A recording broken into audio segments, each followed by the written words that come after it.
Pocket FM पर आप सुन रहे हैं रांझना एक प्रेम कहानी, जिसे लिखा है संजना किरोड़ीवाल ने मेरे यानी दिव्या के साथ।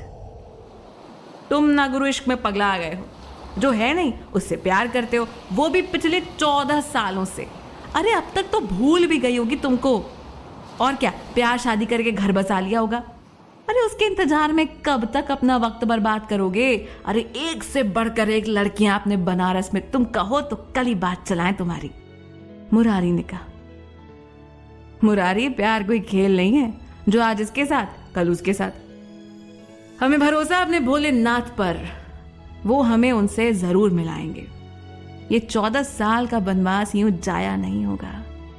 अरे राम जी को भी तो उनकी सीता मिली थी ना वनवास के बाद, तो फिर हम काहे उम्मीद छोड़ दें।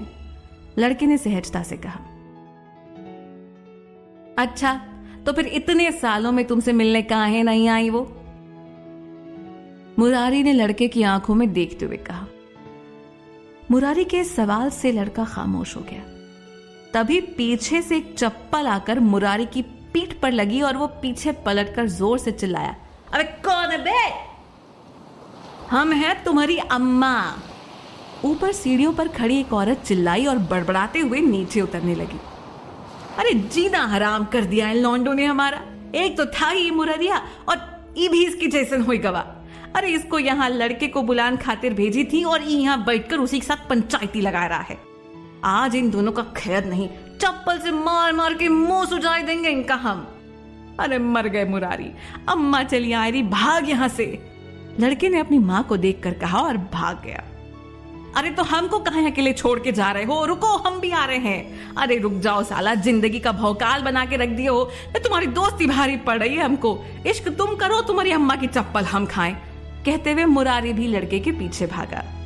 रुक जाओ तुम दोनों, आज खैर नहीं है तुम्हारी। अरे नाक में दम करके रखे हो हमारे। चप्पल हाथ में उठाए अम्मा भी उनके पीछे पीछे दौड़ लगा दी।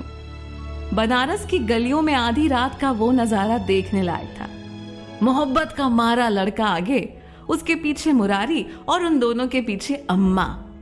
ऐसा हफ्ते में 1-2 बार देखने को अक्सर मिल ही जाता था। पर वो लड़का, उसे कुछ समझ नहीं आता और बीते वक्त की यादें उसे अपने साथ घाट पर ले जाती। इन तन्हा रातों में उसकी साथी वो यादें और उसकी मैडम जी की नज़में ही थीं, जिन्हें बनारस के घाटों पर बैठकर वो अक्सर गुनगुना लिया करता था। मीलों दूर मुंबई शहर, मुंबई जहां कभी रातें नहीं होती थीं। लोग दिन रात अपने सपनों को पूरा करने में जी जान से लगे रहते। अक्सर कितने ही लोग अपनी किस्मत बदलने हर रोज अपने घरों से निकलकर मुंबई आते थे, पर यहां किस्मत सबका साथ नहीं देती थी।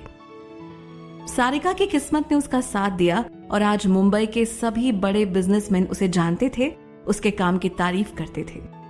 बहुत कम उम्र में सारिका ने वो मुकाम हासिल कर लिया था जिसे हासिल करने में कई लोगों को सालों लग जाते हैं। उसके हम उम्र लड़कों ने कई बार उसके सामने दोस्ती, प्यार, शादी तक का प्रस्ताव रखा, पर सारिका हर बार सहजता से इसे टाल देती। उसकी जिंदगी में कुछ था तो वो था उसका काम और दूसरा उसका रांझना। रश्मि के घर से निकलकर सारिका सीधे अपने ऑफिस पहुंची। आज वो ऑफिस 1 घंटे पहले ही आ गई। उसने सभी जरूरी काम निपटाए और नवीन को बुलाकर आने वाले कुछ दिनों का काम समझा दिया। सारिका ने ऑफिस से 1 हफ्ते की छुट्टी ले ली। सारिका ने अकाउंट्स चेक किए, अपना लैपटॉप और कुछ जरूरी डॉक्यूमेंट्स बैग में रखे। रैक में लगी कुछ किताबों को निकाला और उन्हें भी बाकी सब सामान के साथ बैग में रख लिया। सब सामान रखने के बाद उसने टेबल की दराज को खोला और उसमें से वो चेन निकालकर अपने बैग में रख ली। 14 साल बाद वो उससे मिलने जा रही थी। सारिका जैसे ही ऑफिस से निकली, पूरे ऑफिस में खुशी की लहर दौड़ गई। सब ने राहत की सांस ली। अब कुछ दिनों के लिए सभी बिना किसी रूल्स और रेगुलेशन के काम करेंगे। सबसे ज्यादा पूजा खुश थी। एक बार फिर उसे नवीन के करीब आने का मौका मिल जाएगा। सारिका ने ड्राइवर को घर चलने को कहा। सारिका को इस वक्त देखकर मीना ने कहा, हाँ दीदी तुम इस वक्त? चलो अंदर आ जाओ, हम अभी खाना लगाते हैं। नहीं मीना, इसकी कोई जरूरत नहीं है। हमने सुबह रश्मि के घर नाश्ता कर लिया था। हम कुछ दिनों के लिए इंदौर जा रहे हैं माँ पापा के पास। आज शाम को ही निकलेंगे, इसलिए जल्दी आ गए। सारिका ने अपने साथ लाए बैग को सोफे पे रखते हुए कहा, हाओ दीदी, ये तो बड़ी अच्छी खबर सुनाई हो तुमको जरूर जाना चाहिए, और हो सके तो अम्मा बाबूजी को यहाँ ले आना। हाँ, मीना ने कहा। मीना, ये आपकी इस महीने की और अगले महीने की तनख्वाह एडवांस में है। सारिका ने बंद लिफाफा मीना की ओर बढ़ाते हुए कहा। दीदी, पर एडवांस कहाँ है?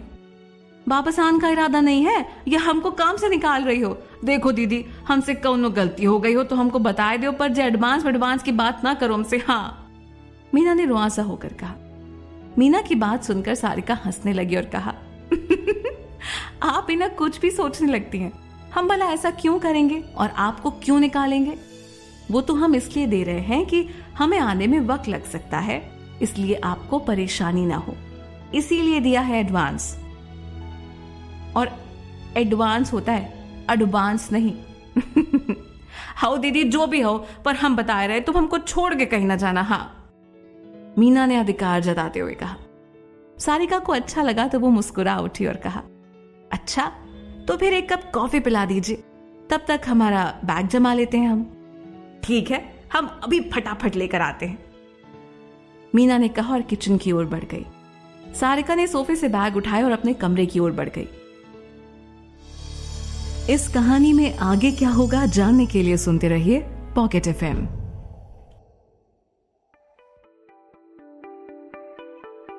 यहाँ बस इतना ही। आगे की कहानी जानने के लिए सब्सक्राइब करें पॉकेट एफएम चैनल को और बेल क्लिक करके अगले एपिसोड का नोटिफिकेशन पाएं। लेकिन आप सारे एपिसोड अभी सुनना चाहते हैं तो डाउनलोड करें हमारा pocket FM app. Link description में है, जहां आप पाएंगे इस शो के सारे एपिसोड्स और साथ ही इसके जैसे और भी बेहतरीन शोज।